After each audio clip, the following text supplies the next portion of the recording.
Luke chapter 6. Now it happened on the second Sabbath after the first that he went through the grain fields, and his disciples plucked the heads of grain and ate them, rubbing them in their hands. And some of the Pharisees said to them, "Why are you doing what is not lawful to do on the Sabbath?" But Jesus answered them and said, "Have you not even read this, what David did when he was hungry, he and those who were with him, how he went into the house of God, took and ate the showbread, and also gave some to those with him, which is not lawful for any but the priest to eat? And he said to them, The Son of Man is also Lord of the Sabbath." Now it happened on another Sabbath also that he entered the synagogue and taught, and a man was there whose right hand was withered.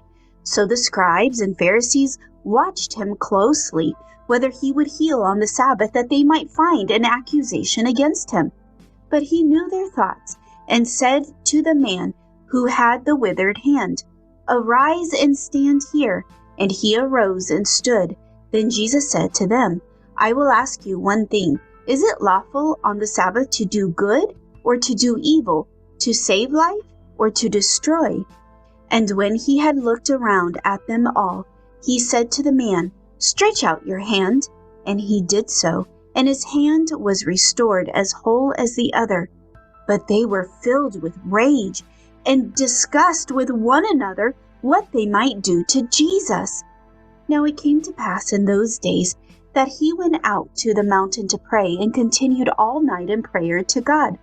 And when it was day, he called his disciples to himself, and from them he chose 12, whom he also named apostles: Simon, whom he also named Peter, and Andrew his brother, James and John, Philip and Bartholomew, Matthew and Thomas, James the son of Alphaeus, and Simon called the Zealot, Judas the son of James, and Judas Iscariot, who also became a traitor. And he came down with them and stood on a level place with a crowd of his disciples, and a great multitude of people from all Judea and Jerusalem, and from the seacoast of Tyre and Sidon, who came to hear him and be healed of their diseases, as well as those who were tormented with unclean spirits, and they were healed. And the whole multitude sought to touch him, for power went out from him and healed them all.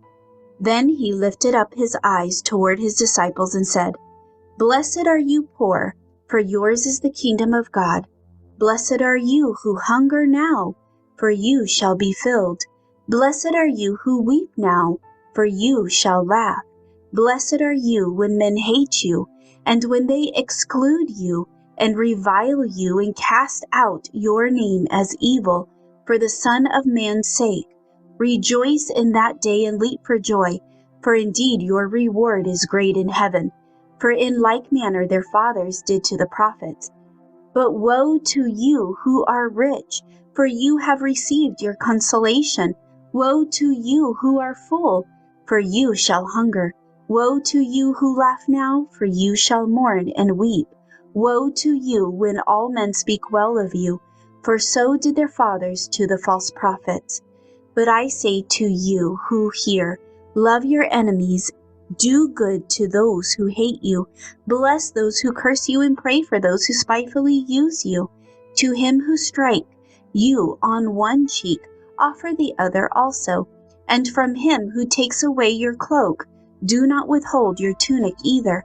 Give to everyone who asks of you, and from him who takes away your goods, do not ask them back. And just as you want men to do to you, you also do to them likewise.